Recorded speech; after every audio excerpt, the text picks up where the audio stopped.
Good afternoon, everyone. Thank you for joining us. My name is Josh Edelman. I'm reader in drama and contemporary performance at Manchester Metropolitan University, and I'm one of the co-Is on this project. And I have the honor of chairing today's panel on doing the impossible, strategies towards productive working conditions post-COVID. And we have three very different, very exciting guests with us. And what we've asked them each to do is to reflect a little bit on working conditions and the ways in which we've learned about what working conditions are like in our field through the COVID experience, how the experience has challenged that, and what we can take away from that moving forward to try to develop, well, perhaps better, healthier, we'll see what our panelists want to put that, working conditions for the future. So I'm going to be chairing. I'm going to ask each of our speakers I'll give each a little introduction, ask each to speak for about 8 or 9 minutes, and then we'll have an open conversation. Now I should note that this conversation, this panel here is being recorded. If you have questions, I'd urge you to use the Q&A function, which you can see just right down there, well, there, depending on how you're looking, at the bottom of your Zoom file, at the bottom of your Zoom bar. I'll read those out. If you type the word live, I'll give you a chance to live ask your question. After this session goes on for 1 hour. After that, we take a quick 10-minute break, and then we adjourn to the green room, where we can have a more open, free-flowing conversation, which will not be recorded. So if there's anything you really want to get off your chest, but you want no one to know that you've said, that is the time for it. Okay, I look forward to this. Our first speaker is Stephen Beggs, who is an actor, writer, theater director, and producer. His writing credits include his self-performed solo shows, The King of East Belfast for Kibosh and My Father's Chair. His theater direction credits include productions for the C.S. Lewis Festival, Power Stone Entertainment, Festival of Fools, and the East Side Arts Festival. Stephen has been the chair of Tinderbox Theatre Company since December 2019. He facilitates theater and drama workshops for a wide variety of schools and community groups. And he's also the MC for Pigeon and Plum Vaudeville Circus Cabaret. Stephen. Gotcha. Yeah, so as Joshua was saying, I've kind of worn lots of different hats over the years. I've been a freelance theater maker for, gosh, I went sort of fully freelance 20 years ago this year, having had about 7 years before that since leaving college, where I kind of did a mixture of working in different contexts. But I have over the years been a manager of a theatre company, on the board of a theatre company, and been a freelance practitioner myself. So I think I've seen things from different kind of perspectives, which is probably quite useful in this context. I think my experience as a freelancer in the run-up to, so in the time pre-COVID, was that there seemed to me to be a very wide variety of ways that companies worked with freelancers. At some companies did extremely well by their short-term workers, and others less so. And it was and as also I should probably say, even though I'm not representing them here today, that I'm also the chair of Equity, the actors and stage managers and the arts workers union in Northern Ireland. So I'm the Northern Ireland chair of Equity. So I'd be quite kind of used to looking at various kind of issues arising with people's terms and conditions and their working situations. And I suppose once we went into COVID, and as everyone remembers, those couple of weeks where everyone's diaries evaporated before their eyes, jobs being cancelled one after the other, falling like dominoes, an extremely worrying time. That idea that all your work was gone, but at least obviously, you know, you know, we were all going, well, at least, you know, all the bills will stop too. And then you go, oh, well, no, of course they won't. And still got mortgages to pay, still got families to look after and all the rest of it. And there was a great scrabble to kind of create this new normal that we, an awful phrase, I know, this new normal where you know, what was working in theatre going to be like during this time. And to begin with, obviously, first few weeks almost impossible, and to be able to think about that.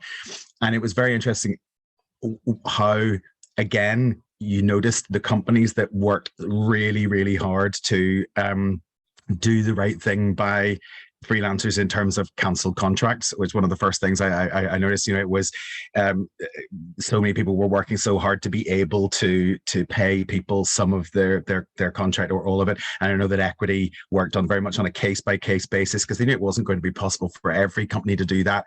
But just, you know, in terms of because it was so short notice, so sudden. But again, we worked very closely with all the various different production companies here to try and see what could be given out to freelancers that were in that very difficult position.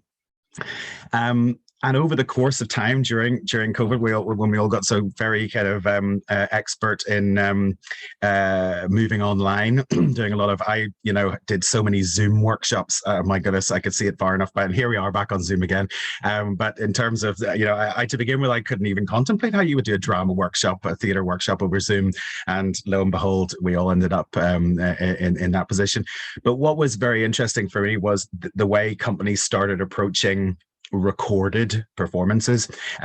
Sometimes at a certain point where people were able to go into a rehearsal room, maybe under very strict COVID regulations, and rehearse something, but then it wouldn't be put in front of an audience. It would be recorded in to give as close an approximation of what the experience might have been like. We all know it's not the same. And some people I know had no truck with recorded performances at all. Wasn't everyone's cup of tea. But from a freelancer's point of view, my goodness, was it important, because an awful lot of people got work through that. Some things that people were working on beforehand that moved to that format, and some completely new material that was created during that time.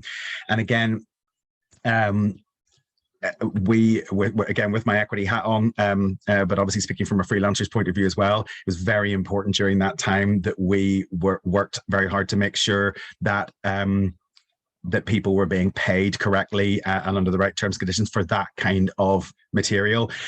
Because obviously when something's recorded like that, it's not like, you being paid for your rehearsal weeks, your performance weeks. With this, there is a product at the end of it, which is great, that it gets things out there. It can widen access, in terms of content, but in terms of that actors work, that stage manager's work, that lighting designer's work, etc., that we made sure that those people were paid correctly in the same way that they would if they were creating, if they were working on a short film or something like that, or a film or anything where it's going to be used multiple times on different platforms, that was all taken into account, and that companies, with the best will in the world, some companies thinking, right, well, we've got this asset now, let's just exploit it in a positive sense as much as possible, but making sure that the freelancers that were involved in creating that were looked after and recompensed properly.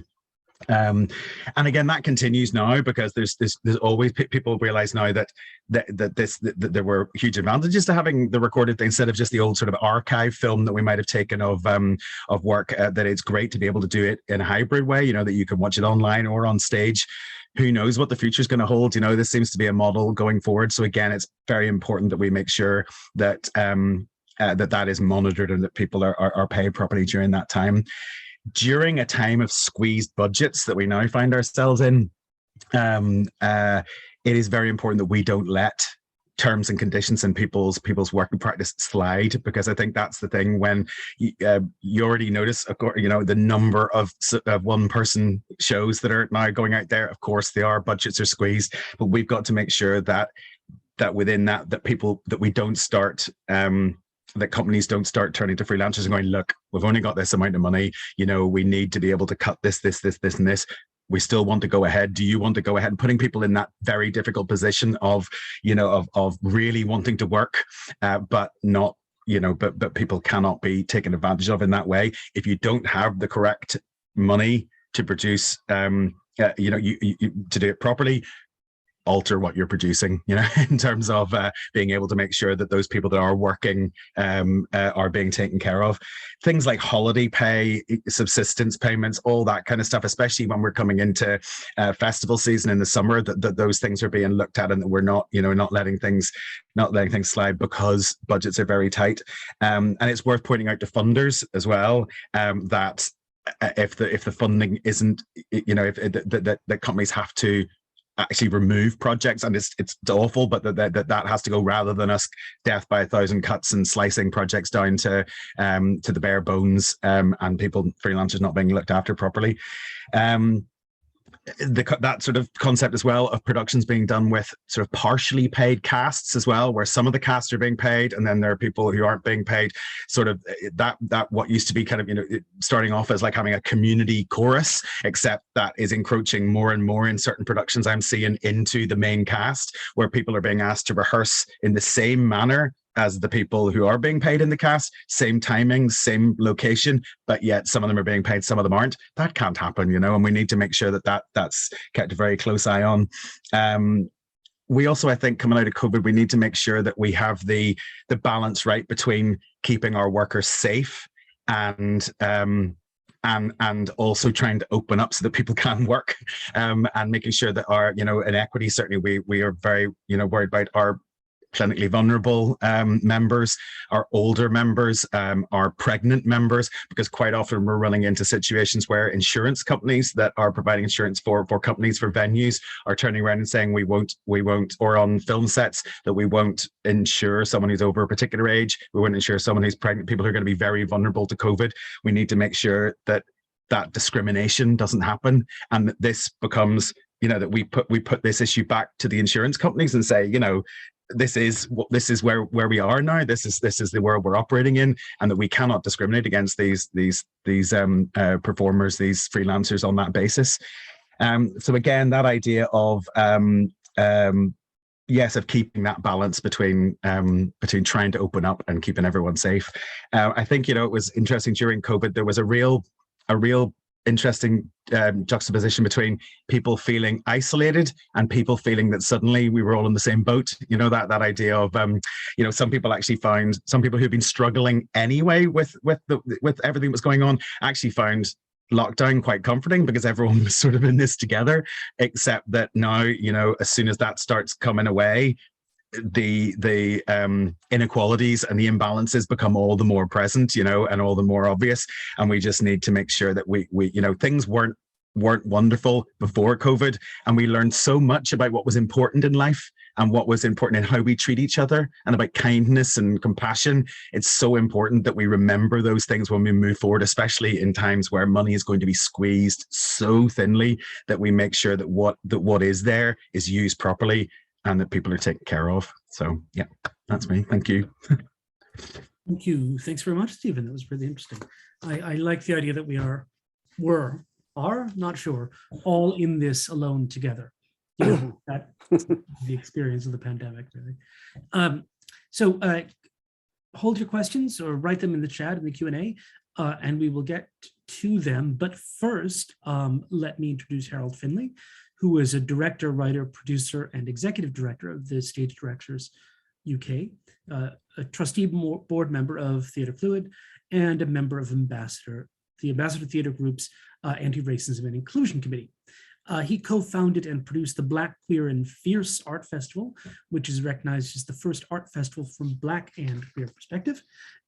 He wrote, directed, and produced the award-winning play 1,000 Miles of History, and is currently developing a new musical, Lulu, a monster musical, based on Wedekin's Lulu plays. Harold, the floor is yours. Hello, everyone. So the challenges of working in the theatre haven't really changed, and are roughly the same pre and post-pandemic from my perspective. The challenges, as I view them, are a lack of job security, lack of paths to building and sustaining a career, and fair pay.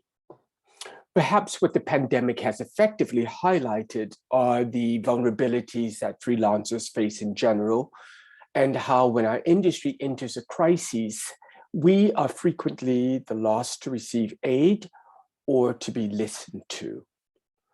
I believe that in general, the pandemic has brought us closer as a community. Alliances have been built and or strengthened, and the awareness and understanding of the plight of those in other sectors is greater, all very positive things. I find it difficult to isolate the early days of the pandemic from the social unrest which came out of the murder of George Floyd. Facing one of these issues would have been overwhelming in and of itself, but for many, this cruel combination of events was an emotionally shattering period, coupled with worries of career, a sense of societal breakdown, and financial worries. This moment, a moment where ears and hearts were open, the pandemic provided space to take things in. The world came to a standstill, and though there was much to be done around shutting down the industry and looking after workers, we weren't on our usual treadmill. Conversations long avoided were being had. Defenses were lowered, and a willingness to listen in a new way was temporarily present. More than a few of us reflected and reevaluated our desires and priorities. Hence, the talent skills exodus from the profession. Many decided upon a change of lifestyle. As we all know, working in the theatre can be mightily unsocial. The hours can alienate an individual from their non-theatre social circle, and it can be difficult on families as well. The lack of available talent post-lockdown has been one of the major challenges facing the industry. I've had numerous conversations in my various roles around recruitment and hiring and the lack of suitable talent on many levels. I am hopeful that this temporary difficulty will help the industry review hiring practices and to be more transparent and willing to move beyond the usual insular circles of friends, acquaintances, and referrals. The growing influence of the website Open Hire is a pandemic success story. I have personally never understood why an industry such as ours, which primarily functions in the evenings, has modeled its working hours on that of the corporate world. 9 to 5 today doesn't singularly make sense for bankers in 2022. And a 10 to 6 rehearsal schedule is not always going to make sense for all theatre makers. In 2019, pre-pandemic, I visited a Silicon Valley tech headquarters. What struck me was how every element of the building was built to engender creativity and wellness. From quiet rooms where one could sit and get away from work, to nap rooms, to the inspirational messages placed throughout the complex, to the abundance of natural light. At every turn, I was aware that this environment was more conducive to creativity than any theatre I'd ever worked in. Upon returning to London and enthusiastically telling others in the industry about this temple to creativity, the response I was met with was, the theatre doesn't have tech money. This attitude completely misses the point. The space I visited wasn't conducive to creativity because of money. It was conducive to creativity because of thought, effort, and understanding.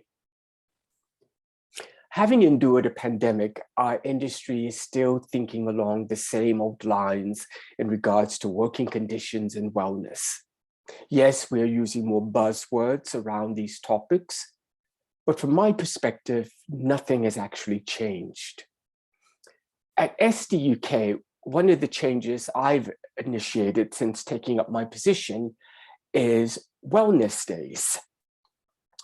Wellness Days is a project where Each member of staff has 2 days per year to use as a wellness day. These are not sick days, but days to be used to look after oneself, to spend time with family or friends, to stay in bed and read, or when you just aren't up to dealing with the problems of others. You take this day and use it in any way you please, to do as much or as little to recharge and take care of yourself. And just knowing you have this as an option is beneficial. Our industry is built on the ethos of the show must go on. And though I love that determination and resilience, sometimes it is not a healthy option. We need to reconnect with the fact that our industry is about people, and you have to support and inspire your people. It will take us more time to understand the full effects of the pandemic on theatre. The observations I make to you today may not be relevant in 3 years' time. Time will allow us to truly understand the deep effects of the pandemic and our own responses. It is correct, however, that we began to ask the questions, but the observations today may seem less insightful with distance. SDUK have recently launched the Director Census 2022. This is a massively important tool which will allow us to comprehend a whole host of issues, including the pandemic's impact on the profession, and provide us with hard data to compare against in the future when we do have a little bit more distance. If you are a UK-based stage director, you don't have to be a member of SDUK, though I would encourage you to become a member. Please take a moment to make your voice heard by completing the census, which can be found at www.stagedirectorsuk.com. Take part, be heard, and spread the word. Thank you. Thank you so much, Harold. I'm struck by your observation that what's changed is less important than the opportunity that we've had to kind of open our eyes and ears, as you put it, to what's going on.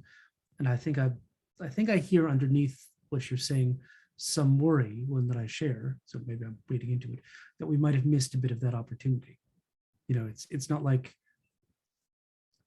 George Floyd was the first murder of a Black person by police, and it's not like we've been fine for ages in our profession, but maybe there has been something about that isolation that has let us here, and we want to hold on to. I think that's one of the things I think this project is really. I know I'm jumping into here, Jake. Sorry, I'll be with you in a second. But just one of the things that I think this research project we're trying to do overall is realize that the pandemic is horrible, and it has really been, overall a negative. I'm not saying anything else for our field, but does give us a chance to stop, reflect, and remake, and how we work, and about the ways we work, the relationships we work with, how we work, the sort of work we make. That doesn't come up very often. That the decisions we make now are going to shape the future of our field for a generation, I think is part of why this is so important. And part of, I think, why we're a little bit different than some of the other, no offense to them, they just had a different job, things like Freelancers Make Theater Work, who are really interested in getting us through this time. We're trying to kind of take that academic luxury of sitting back a little bit and saying, okay, what does this mean for the long term? But I'm hoping that's something that, well, I think both Stephen and Harold have helped us think through that, and I hope we'll keep doing that. And now it's Jake's turn. Jake Murray, who is our next speaker, is an award-winning theater director with 3 decades of experience working in theater across the country. He's currently artistic director of Durham-based Elysium Theater Company that tours the North with a particular emphasis on the Northeast. He has worked with writers including Tom Murphy, Brad Fraser, Janet Plater, Owen McCaffrey, Amy Rosendahl, Duncan Macmillan, Gary Kitching, Steve Byron, and David Williamson. I'm sure I mispronounced at least one of those names. You get no points for guessing which one. Elysium's work includes classics, contemporary plays, and new writings, including the award-winning COVID-19 monologues, which can be found online. And Jake, if you would like to share where it can be found online in the chat, that would be lovely. Just as in Harold, if you would like to share that link to the census online in the chat, that would be lovely as well. Jake, the floor is yours. Thank you very much. Do raise your hand if I overgo the 8 minutes, because it's yeah. First of all, I'd like to say thank you to Stephen and Harold for really interesting speeches. And slightly having to quickly recalibrate what I was going to say, just to try to just kind of slightly not overlap or conflict with any of it. But I think just very briefly, I'll just say a little bit about a perspective that perhaps I could bring to it, because after 30 years of directing, I've actually directed on all sorts of different levels. So I've been a freelance for most of my career, but I've also done whole periods where I'm working in buildings. So I did a year at the Wolsey Theatre in Ipswich. I was 7 years at the Royal Exchange in Manchester. I did 6 months in Chichester. I've also worked number one tours and in the West End, but and also an awful lot of fringe work. So I've done the Edinburgh Fringe, I've done a lot of work on the London Fringe. And up here, when I moved up here about 5 or 6 years ago, I founded Elysium with some friends. And all the work that we did up until COVID and until recently has all been project by project work. So effectively, we're all freelancers, even though we're running our own company. So we've been encountering, so I suppose what's useful is that I can talk a little bit about what the experience of doing that as a freelancer and the difference and things that I've noticed about the relationship between the different tiers of British theatre, really. Inevitably, there's the very high-end commercial theatres, there's the big national companies like the RSC and the National, then there's the regional theatres, the smaller ones, the Fringe, the touring, all of these different things. And I think there were several things that I think COVID really brought home to me, which were real.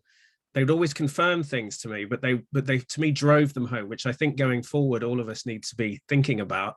One was that the arts are absolutely essential to our well-being. What you brought up, Harold, that if you had taken away music, television, radio, online work, poetry, literature, we would have gone berserk.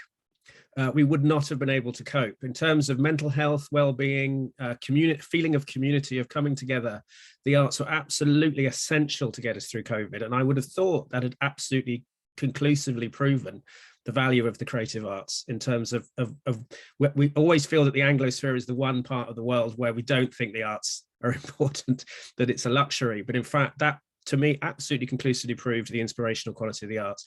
The second shock for me was to discover that the creative industries were the second biggest financial sector of our society. First of all, you had finances, the city. Then you had us, and then you had the arms trade. And the gap between the arms trade and the creative industry was hundreds of billions, but the gap between the creative industries and financial industries was only something like 10 billion a year. So in fact, I remember thinking that the thing that Napoleon said, that Britain was a nation of shopkeepers, we should also be called a nation of artists. That in fact, from my point of view, COVID came out proving that we were financially important and that we were spiritually important. And that actually we should be at the heart of everything that we're doing. Now, we are chronically underfunded. We are chronically underpaid most of the time. Freelancers really struggle. We know that universal credit isn't geared well to theatre freelancers in particular, because it's very, very hard to calculate income.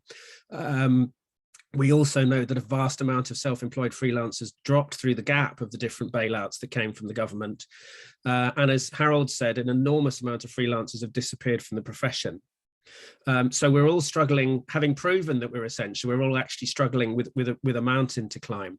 The other thing I would say is that I agree absolutely that the next problem that we have is that the different tiers of our theatre community aren't communicating with each other as effectively as they might. I think there is, unfortunately, and I love London and I'm not against London, there is an imbalance in terms of how funding happens for London arts and how funding then happens for the arts outside London. And that means that an awful lot of freelancers and people coming from regions such as where I am, simply there isn't any work. They don't have a chance to make a living, and they either have to move somewhere else or they have to give up. And since moving up here, I've actually met, I don't feel starved of talent to work with, freelance talent to work with in the slightest. The acting community up here is fantastic. I have fight directors, I have movement coaches, voice coaches, who are as good as anybody I've ever worked with. But inevitably, they are few and far between. They're overstretched and they're not making the money. So that's very hard for them. I feel that equally, I also noticed, particularly in regional theatres, and I can't speak in the same way in London, that there is a gap between flagship regional theatres and grassroots theatre going on.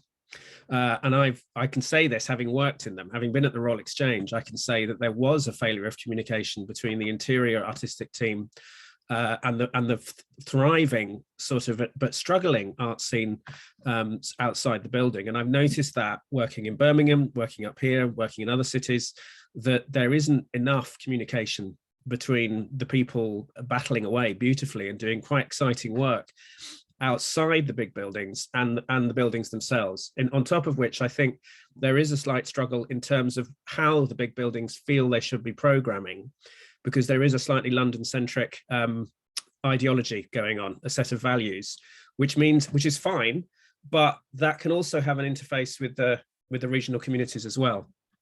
I think in terms of good practice, Stephen said a lot of fantastic things about how we need to look after freelancers. With my company, we started off really with a shoestring, but we had best practice that we started our early productions with what we called the fringe model, where we were doing shows for very small budgets. I didn't, but I never paid myself anything. We made sure everybody was understood what the conditions were. But we also have an ethos, and we've had an ethos, and we started to get project by project funding from the Arts Council, of carrying people with us. So we would build and work with freelancers, and the promise was we would continue. So there was a kind of creative contract whereby we weren't exploiting people. We were saying, look, we're all here at the bottom of the ladder, climb the ladder with us. And so what's great is we've built up almost from nowhere a really wonderful, loyal core group of people that we can then carry into the future. So, but I think it's absolutely essential that we observe all the things that Stephen said about how we carry freelancers forward. We need to remember what it was like being freelancers. There's the inevitable problem, of course, that when you find the freelancers you like working with, you work with them again and again and again, which can lock people out. But then that's where I think all of us, including the bigger theatres, can perhaps work to create more opportunity so that the work diversifies and moves out, even if it's smaller work, which is bringing people forward. I think, again, picking up on Harold's point about an awful lot of freelancers who've gone, a lot of those are in their 30s, 40s, 50s. And it's probably essential to us now that we really train up a whole new generation of people. And I think we need to build connections with drama schools, with design schools, technical schools, so that we're offering, that's what we do with my company. We have a relationship with the Northern School of Art. We're offering placements. We want to train up the next generation, because I think Harold, you're absolutely right, is that the essential problems that we face haven't changed. But there is a strange reset that I don't think we've fully understood, not just in terms of theatre, but socially and globally, whereby the arts have got to now start talking and responding to the world in a subtly different way. And I think that what we went through under COVID, where so many of us did go online, with my company, it was actually transformative. We found new ways of working, new people to work with, and the COVID-19 monologues, which are a series of literally pieces of new writing that we did with actors, and some of them are now becoming full-length plays that theatres are taking up, and we've been able to give all sorts of writers who didn't have much exposure some of them quite huge exposure. So we need to carry into the future, I think, some of the things that we learned during COVID, while staying true to the core beliefs of why we create art, and we need to look after each other. So I think the more all of us can, as you say, somehow consider that solidarity that we all found in COVID, so that we carry each other forward. Because actually, the people at the grassroots are vital to the people at the top. People at the top are vital to the people. We're all actually part of the same ecology, and I think I would love to see more interaction between the regions and London, and I also think we for some reason we lack centralizing. It would be fantastic to have a database of freelancers we've all got Spotlight, but we don't have the equivalent of that online. So when I moved up here, I had no idea that there were like 15 theatres up here all looking for work, and people don't know the theatre opportunities down the road from them. So I think there must be ways of initiatives in ways in which we can actually build our own infrastructure to help ourselves forward. And I'll finish in a sec, but I think a fine example was when I think it was Sam Mendes pioneered a fund for artists to get them through COVID. But that was a brilliant example of how artists can help other artists. And I think as funding sources dry up, as you say, funds are going to be squeezed. At the moment, the only place non-commercial theatre can get project funding is really the Arts Council, and there isn't anywhere else. That's not going to last forever, and it's going to become very difficult. So how we can find other models whereby we can find other ways of supporting ourselves, I think, is another thing to be thinking about. But I do think solidarity among artists is what got us through, and we need to carry that forward. Was that too long? Was that too short? No, you're grand. You're grand. I think you're just about right. Sorry, I looked away from my clock for a second, but I see no problem. Thank you so much, Jake. That was really interesting. There's just a couple things I want to mention just to respond to that. There's so much, but I'll say a few things, and this maybe will give people a chance to think of some questions they might have for Jake or for any of the panel members. You can put it in the Q&A on Zoom, or I might turn first to the other panel members to see if you have questions for each other. But I would my boss would be very upset at me, and this is being recorded, if I didn't mention that when you mentioned the drama schools, wanted to build partnerships with them. I teach the Manchester School of Theatre. We are very keen on building partnerships. I mean, especially in the Northwest, because it's where we are, but really around the country and around the world. And one of the things I think that has been important to us in the last couple of years, and this is one of my personal things, is what we gloss as EDI issues. But realizing that who drama schools train has a big influence on who the performers of the future are going to be. Not 100%, but it's obviously an influence. And there is our industry still struggles with being a bit too white, a bit too middle class, a bit too Southern, and wanting to make sure that we actually facilitate a wider range of voices, a wider range of performers in particular coming out, because performers are so visible. It's not that we don't care about diversity backstage as well. We do. We cannot train those people in Manchester, but we're really focused on making sure that the future of the British theatre is more diverse than its present, because I think we need that. The other thing that I think what you're saying about communication, it chimed with something that we found in our survey very much, which was, it's not surprising, but it was striking how ardent and common it was. We found in our surveys and our interviews a lot of freelancers who effectively felt betrayed by the companies and building-based venues they have been working with for a long time. As you say, we have these regular relationships. We kind of have our go-to people, and some freelancers who have been, the go-to guy for this or that company for years have started to feel like, what, okay, I'm not on staff, but they have my back. And then when COVID came, they didn't. Stephen was talking about this as well, in terms of some companies that did well by freelancers and some companies that didn't. But there was this sense of, the word betrayal was used relatively often in our surveys, which I want to point out were anonymous, and people like to say rude things online. It's a thing. But I do think that there is that emotional sense of the relationships that I thought I had that were going to sustain me professionally and artistically and personally, actually were much thinner than I thought they were. And when the chips were down, I'm on the out, I'm not on the in.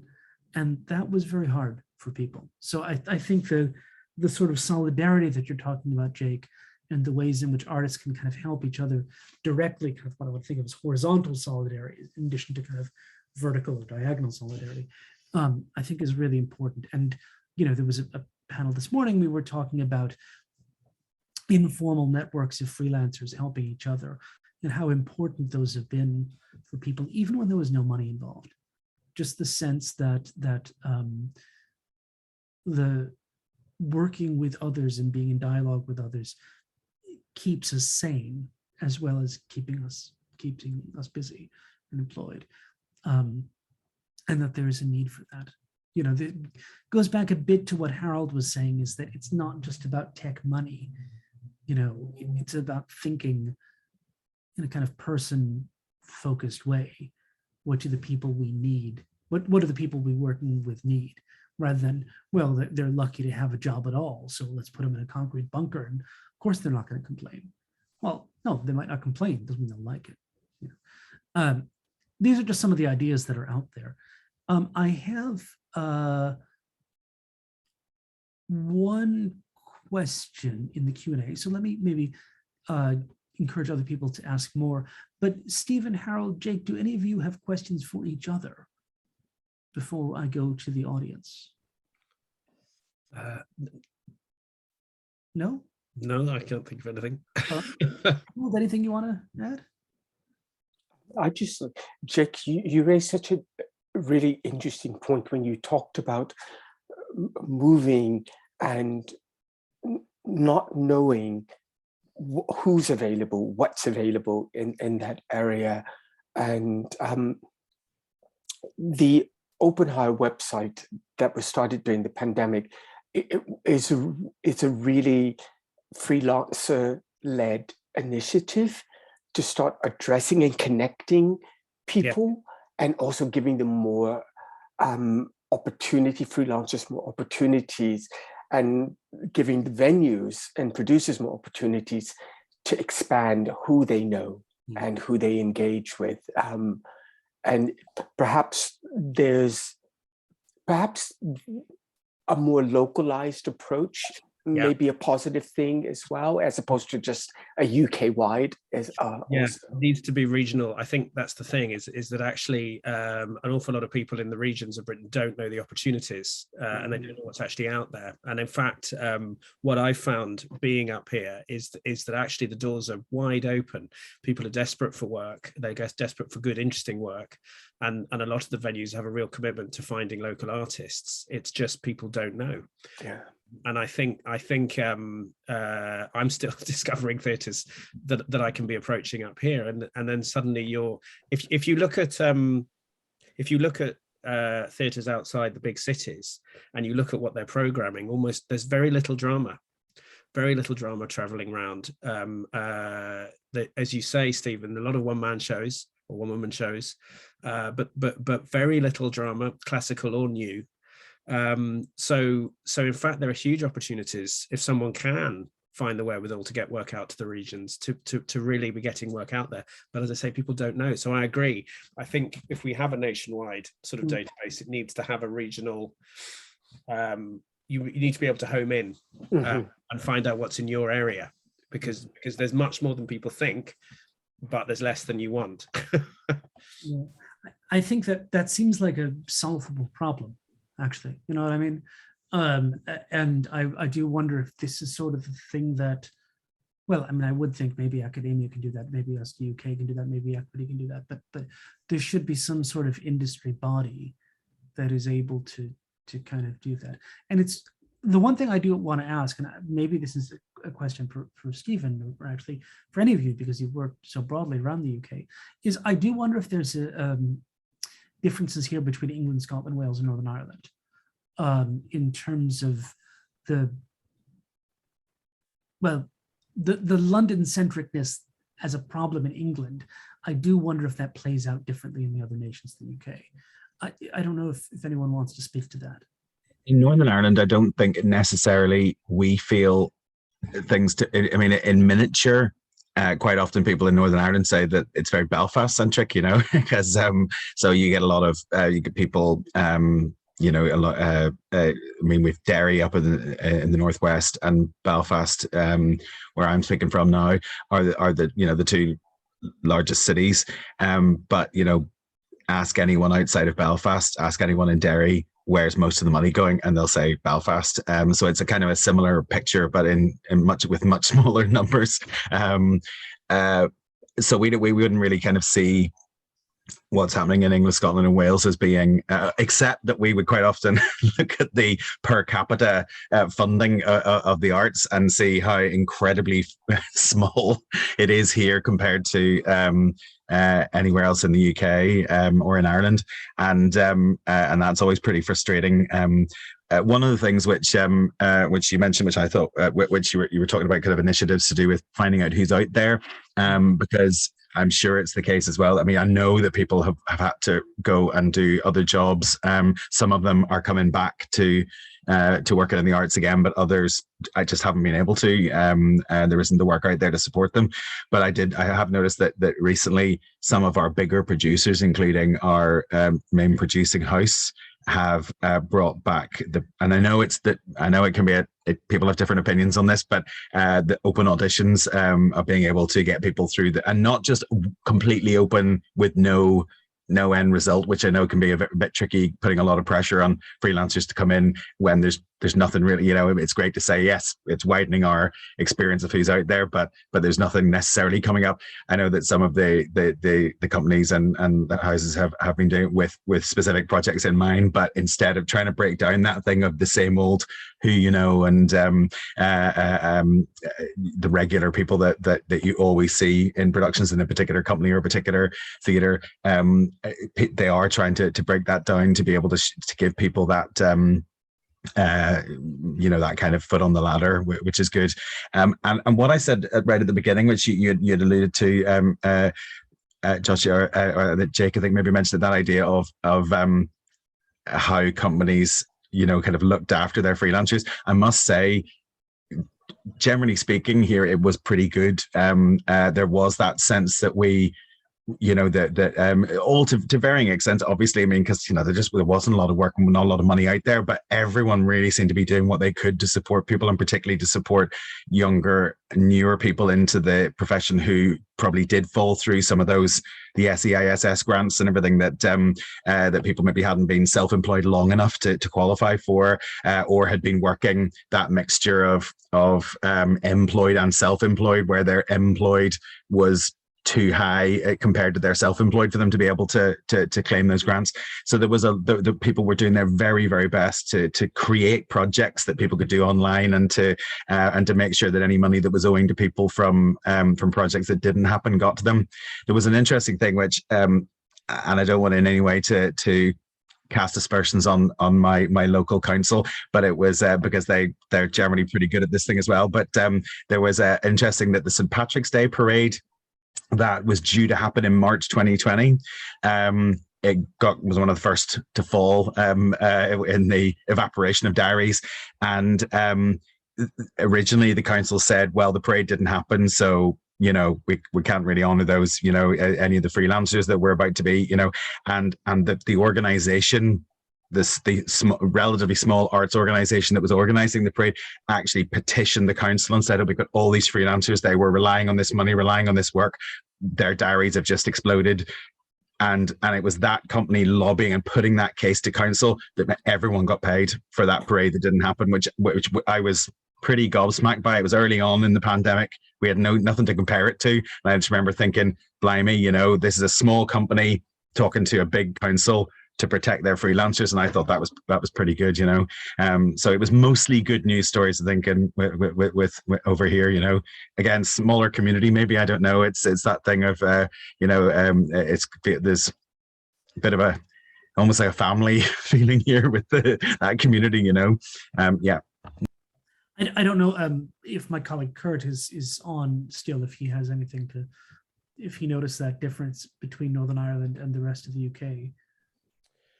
In our conversations, I don't think that we saw that market a difference, other than, of course, as everyone has been saying, I mean, London kind of sucks the air out of everything, to the extent that you see that in Northern Ireland with Belfast, as Stephen said. It's not quite the same thing, probably because the funding is just so much less that you don't see that disparity in quite the same way.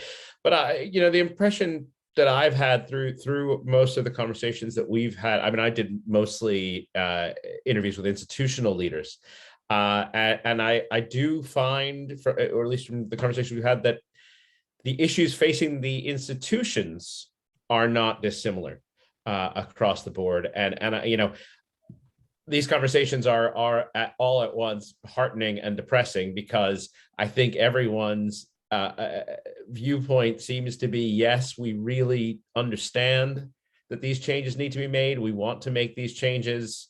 We're not sure if we can make these changes. And you know, the willingness is good, but willingness doesn't go very far if it's not accompanied by action. So I gave our recommendations earlier this morning, and with each one of them, you kind of are thinking, okay, that seems doable. That one we'd like to see happen, but it's unlikely. You know, those sorts of things where the will to make change shouldn't be dependent upon external factors. But in our conversations, you still have, and I mean, it's completely understandable.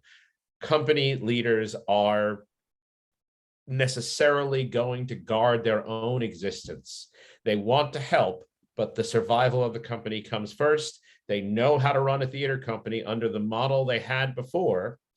And it's not, they don't want to change it. They just don't know that they know how. And they're worried about what happens when they do. So I think that sense of, I mean, all of the things that the three of you brought up about the changes that you have made, that you're proposing, that you know, I think we can start to see those coming into play, and then point out to theaters that are less likely or quick to change, they work. We have put them in action, they work. And maybe that's a way to kind of spread the news, rather than just assuming that since we had this kind of aporia over the last 2 years, everything will be different now, because it's clear that that's not going to happen right away. Yeah.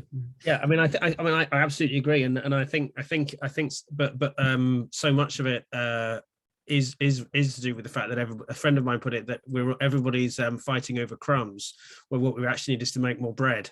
So inevitably the larger, which is a brilliant way of putting it, so everyone's arguing over who should be doing what, where, and all this kind of stuff, but the actual culture is shrinking. So even the bigger companies are effectively living month to month, so being able to change. But that said, I do think there are things, very simple things that don't cost anything, which could happen in a city like Manchester, for instance, where I've done quite a lot of work, both in the grassroots and also obviously in the Royal Exchange. There is a real disconnect with, there's now a thriving alternative theatre scene in Manchester of really high quality work going on at 53.2, at Hope Mill, and all sorts of other venues. But the reality is that none of the big companies go and see any of it. And they don't go and see any of it. And they don't, and it was, when I was up, I worked for a couple of years with my company doing work over there. And there was some excellent work, really top quality work. A very simple thing would be to allow your studio to be open to second chances for really good productions. That's not expensive. That helps you to program it, and also you find the actors and the freelancers that you didn't know were local. And all regional theatres always benefit from using the local actors, but there does tend to be in regional theatres, dare I say, I'm saying this from experience because I've worked inside them, a snobbery towards local actors.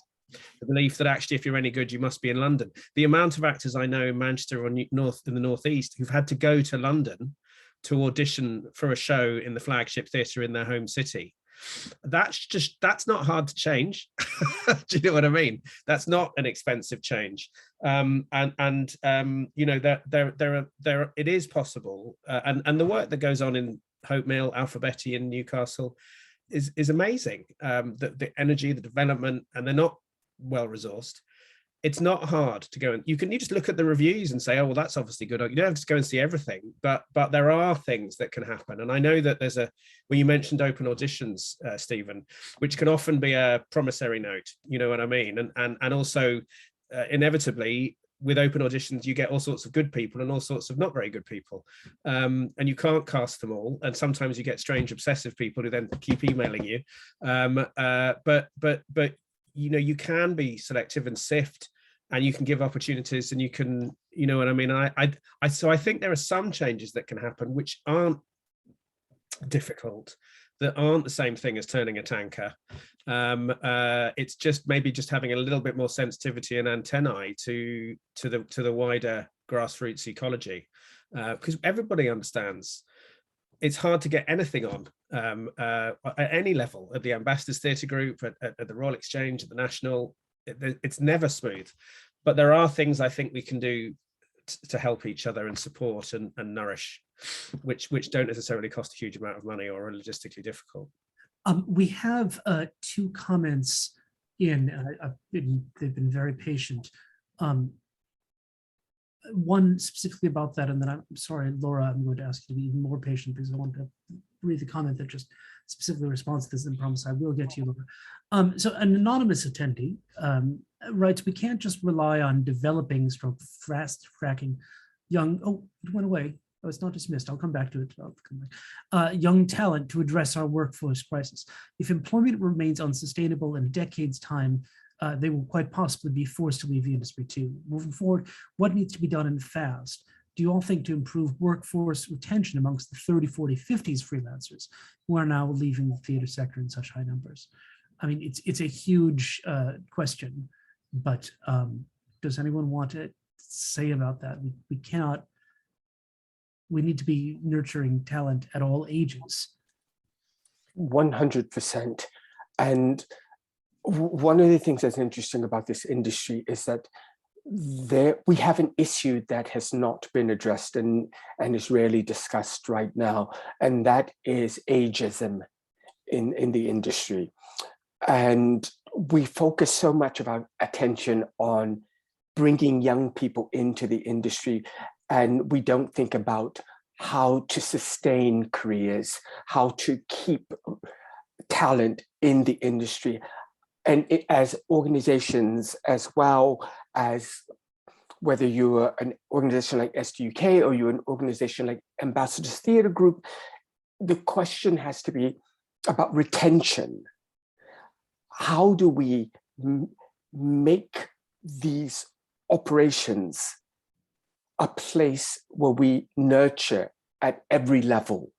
And so you have a path within to grow and to build a career and to express and challenge and want to continue and feel that commitment to the organization, as well as an artist, the way that artists feel the commitment to their craft. So I think there are a few different strands there, which has led us here.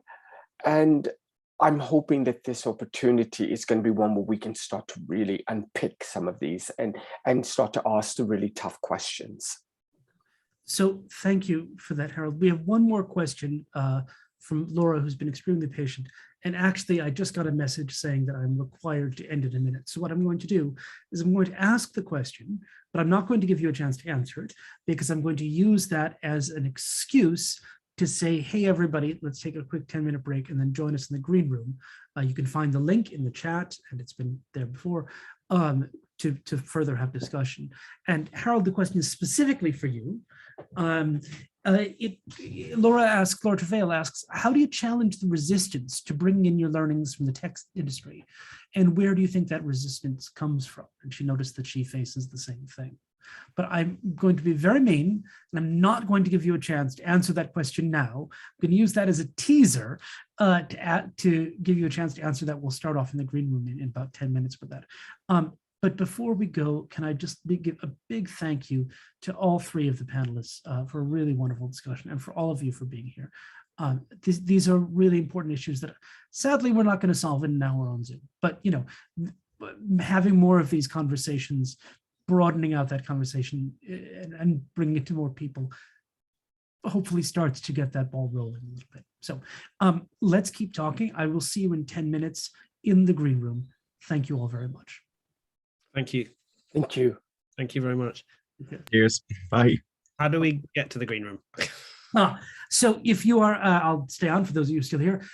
There is a link that is on Zoom, which is directly, you can see it in the chat. You can also, if you are on GatherTown, if you just walk down, you'll see a little link to the green room, and you can sit there and join. Thank you very much. You also have them in the chat, Jake. Yeah, I've got it. Got it. Thank you very much. Yeah, I can't stay, folks, but thanks very much. It's been great to chat. All right. Thanks all. I know not all of you can stay in the green room, but so thanks very much. I'll see you all in a few minutes.